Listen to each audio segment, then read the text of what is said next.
برطانیہ سے آئے ہوئے، جو فرانس سے آئے ہوئے، جو جرمنی کے، ہنگری کے، کتنا سربیا کے، رشین، سارے انوالو ہو جاتے ہیں. تو یہ شیطان کی ایک چال ہوتی ہے کہ وہ ایسی چیزیں سکھا دیتا ہے کہ چھوٹا سا واقعہ کتنی بڑی عالمی جنگ، اور لاکھوں انسان جو ہیں اس میں انوالو ہو جاتے ہیں، لاکھ پریشان ہو جاتے ہیں، کروڑوں لوگوں کی ہو جاتے ہیں، فیملیاں ان کی سب ڈسٹرب ہو جاتے ہیں. تو کام صرف ایک چھوٹا سا ہوتا ہے. تو جب بلا تحقیق جب کوئی کام کیا جائے، جب اس کو جانے بغیر، تو ہمارے ہاں آپس میں لوگوں کے اختلافات ہو جاتے ہیں. تو انسان تو کیا نفس جو ہے اس کو اللہ پاک نے کوئی برا نہیں بنایا ہے کہ یہ برائی کی طرف نہیں جاتا. یہ اگر تھوڑا سا پہچان کر لے، اس کو وضاحت ہو جائے کہ نہیں بھئی میری ہی سوچ غلط ہے، کوئی دوسرا انسان جو ہے وہ ایسا نہیں ہے، تو وہ فوری طور پر اس کا غصہ ٹھنڈا ہو جاتا ہے. لیکن جب بغیر تحقیق کے اپنے ذہن سے سوچ کے انسان آگے چلتا ہے تو کیا ہوتا ہے کہ وہ پھر لڑائی جھگڑے ہوتے ہیں، چاہے انڈیویجول ہوں، چاہے ملکی سطح پر ہوں، چاہے انٹرنیشنل عالمی طور پر ہوں. اب یہ ہمارے انڈیا اور پاکستان کا مسئلہ دیکھ لو کہ جو بھی واقعات ہوتے رہے ہیں ان کے آپس میں. اب دیکھو ممبئی حملے ہوئے، اس میں الزام جی اجمل قصاب جو ہے یہ پاکستانی ہے. اب اس کو ہم ڈسکس کریں گے کہ یہ آخر ایسا ہوتا کیوں ہے. اس کے لیے ہمیں پہلگام واقعے کی طرف چلتے ہیں، پلوامہ کے واقعے کی طرف چلتے ہیں. وہاں لوگ سب کو یاد ہوگا کہ 2019-20 کی بات ہے. تو وہ ہوا یہ تھا کہ ایک لڑکا تھا فریڈم فائٹر، کشمیر کا مسئلہ تو چل رہا ہے، اس نے ایک تنظیم جوائن کی اور آرمی نے اس کو پکڑ لیا، اس کے بعد شہید ہو گیا وہ لڑکا. اب وہ فریڈم فائٹر ہیں اور انڈیا کے لیے وہ آتنکوادی کہتے ہیں وہ ان کو کہ بھی یہ تو دہشت گرد ہیں. دوبارہ اس کو مار دیا. اب اس کا جو بھائی تھا اس کے دل پہ کیا گزری، میرا بھائی چلا گیا. اس نے بھی فیصلہ کیا کہ آخر کار میں اس کے نقشے قدم پہ چلوں گا. اس نے ایک تنظیم جوائن کی، وہ پڑھتا رہا، بچہ تھا وہ بڑا ہوا تھوڑا، پھر وہ ایک کالج میں گیا. اس نے اس کے بعد پھر دوسری تنظیم جوائن کی کشمیر کی. وہ دل میں اس کے بدلہ چل رہا تھا، اور پھر بقول انڈین انٹیلیجنس کے کہ بھی وہ پاکستان کی کسی تنظیم سے ٹریننگ لے کے آیا. اور واضح طور پر وہ یہ کہتے ہیں کہ یہ جیش محمد سے ٹریننگ لی. چلیں ٹھیک ہے، لے لی بھائی ٹریننگ، صحیح ہے نا. پاکستانی یا پاکستان گورنمنٹ کا نام آپ نہیں لیتے، یہ بڑی اچھی بات ہے کہ بھی ان سے ٹریننگ لی. ٹریننگ جہاں سے لی اس کا انڈیویجول فیل ہے، وہ اپنے غصے میں، اپنے بدلے میں ہے. وہ انڈیا میں آتا ہے، اس کو موقع ملتا ہے پلوامہ کے علاقے میں وہ جا کر 27-28 فوجیوں کے اوپر.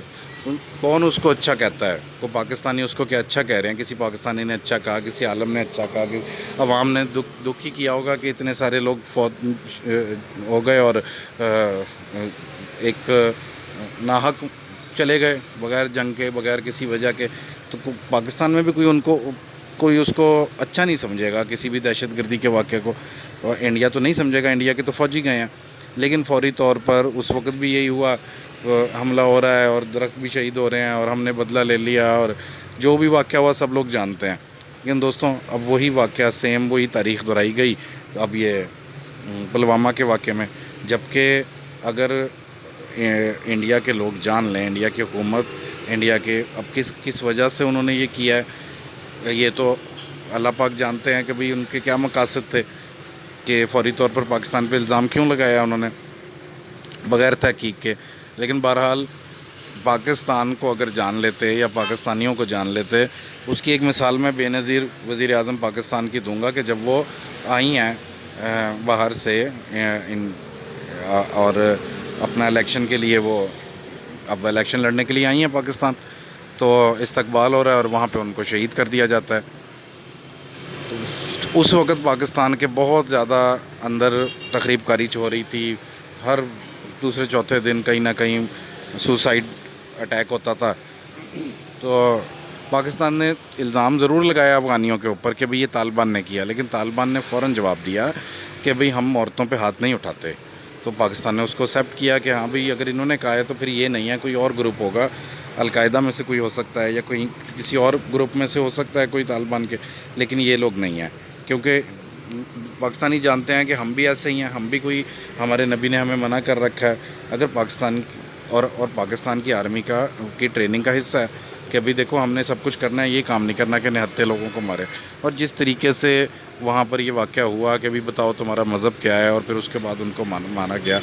تو دوستوں اب اس کو اگر ہم تھوڑا سا اور ڈیپ جائیں تو انڈیا کے اندر بھی بہت ساری تنظیمیں ہیں پرائیویٹ جو حکومت کے خلاف ہیں. اپنی سیاسی تنظیمیں بھی ہو سکتی ہیں, تامل ٹائگرز بھی ہو سکتے ہیں, کوئی بھی ہو سکتا ہے. اور اگر پاکستان کی بات کریں تو پاکستان کے اندر بھی دشمن ہے. BLA کو انڈیا بھی جانتا ہے, پاکستان بھی جانتا ہے. نواب اکبر بگٹی کی 4000 ملیشیا تھی. اس کے بعد نواب اکبر بگٹی کے ساتھ پاکستان گورنمنٹ نے تھی جو بھی ان سے جو بھی ایکشن لیا یا جو بھی ہوا, نواب اکبر بگٹی کو مار دیا گیا تھا. اس کے بعد پھر وہ 4000 ملیشیا آخر کہاں گئی؟ اس کو BLA کہا جاتا ہے, بلوچستان لبریشن آرمی کے جو ہے ان کا ایک کمانڈر جو تھا اس کو شہید کیا گیا, مار دیا گیا. اور اس کے بعد پھر ایک سیکنڈ کمانڈر جو تھا وہ اس کو نکال دیا گیا تھا. ایک شخص کو اس مین کمانڈر کی موجودگی میں نکال دیا گیا تھا. اس کس وجہ سے نکالا تھا کہ آپ نے انڈیا کے اسپتال میں جا کے علاج کیوں کروایا؟ اب وہ آتا ہے واپس پاکستان اور آ کے BLA کی کمانڈ سنبھال لیتا ہے. اب اس وقت بھی وہی کمانڈر جو ہے وہ BLA کو لیڈ کر رہا ہے. بھائی کچھ بھی ہو سکتا ہے. اب یہ دیکھنا کہ بھئی پاکستان کے ساتھ انڈیا کی دشمنی کیا ہے سوائے کشمیر کے پانی کا, اور وہ بھی کشمیر کا مسئلہ انٹرنیشنل لوگ حل کروا چکے ہیں. کبھی دیکھو اتنے دریا آپ کے, چلو ایک وہ سنتاز معاہدہ ہو گیا آپ کا تو معاملہ رہا ہی نہیں ہے کوئی اور اس کے علاوہ. آپ اس کے اوپر عمل کرو, پاکستان آرام سے اپنا جتنے حصے کا پانی آئے گا وہ اپنا استعمال کرے گا. تو اس کے علاوہ پاکستان کی انڈیا کے ساتھ دشمنی کیا ہے؟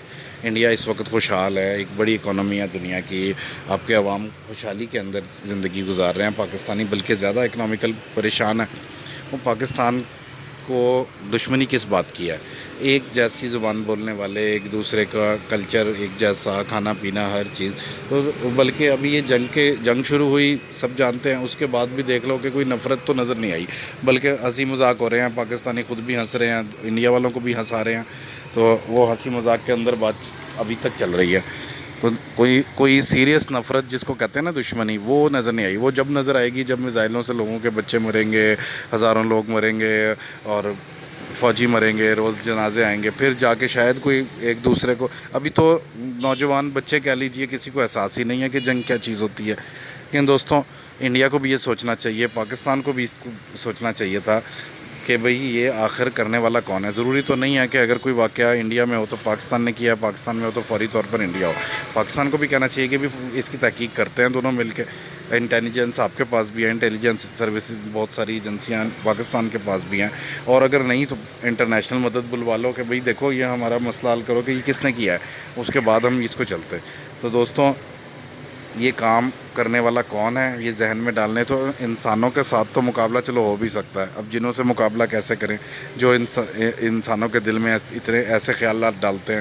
کچھ 2 ایٹمی پاورز ہیں, ان کو لڑوانے کی سازش کہاں پر کھیلی گئی ہے, کس نے کیا ہے, یہ تو اللہ ہی جانتا ہے. انسانوں کے بس میں نہیں ہے کہ وہ جنوں سے یہ والی ان کی انٹیلیجنس ہائی ہو گئی انسانوں کی انٹیلیجنس سے زیادہ, کہ ابھی تک کوئی اس کو جان ہی نہیں سکا کتنا زبردست انہوں نے پلان کیا ہے. تو دوستوں بس میں بات کو ختم کروں گا. امن پیار محبت کی بات میں نے کی ہے. تو ان جنات کو جاننے کا صرف اور صرف ایک ہی طریقہ نظر آتا ہے کہ ان کو جان لو. تو اگر ان کو جان لو گے پھر ان سے مقابلہ دشمن نہ نظر آ رہا ہو زیادہ خطرناک ہو. تو دوستوں اللہ پاک سے دعا ہے کہ اللہ تعالیٰ ہمارے دلوں کی نفرت کو ختم کرے. انسان چاہے ہندو ہوں, چاہے سکھ ہوں, چاہے عیسائی ہوں, کسی بھی مذہب سے تعلق رکھتے ہوں, مذہب کو بیس بنانا نہیں چاہیے. مذہب کا بھی ہمارا کوئی اختلاف نہیں ہے. نہ پاکستانی آپ کے مذہب کو کوئی برا کہتے ہیں, نہ آپ لوگ اسلام کو برا کہتے ہو. مذہبی اختلاف تو ہمارا ہے ہی نہیں. مسلمانوں کا آپس میں اختلاف ہے فقہ کے مسائل کے اندر. آپ کا اپنا آپس میں اختلاف ہے کہ کوئی رام کو ماننے والا, کوئی شیو کو ماننے والا. تو وہ آپ کے اپنے مسائل ہیں, پاکستان کے اپنے اندرونی معاملہ ہے. تو ان سب باتوں کو لے کے نفرت نہ آپس میں ہونی چاہیے, اپنے ہم مذہب لوگوں میں ہونی چاہیے, اور نہ ہی ایک دوسرے کے ساتھ ہونی چاہیے. تو اللہ تعالیٰ سے دعا ہے کہ اللہ تعالیٰ ہمیں سب سے پہلے تو یہ نفرتیں ہمارے دلوں سے نکالے, کہ سوچے سمجھے بغیر کسی پر بھی کسی قسم کا بھی الزام لگانا, انجام کو نہیں سوچنا اور بس کود پڑنا اس کام کے اندر.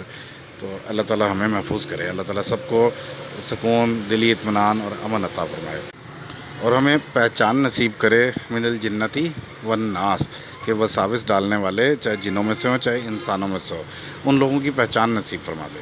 آمین. وآخر دعوانا ان الحمد للہ رب العالمین. السلام علیکم دوستوں.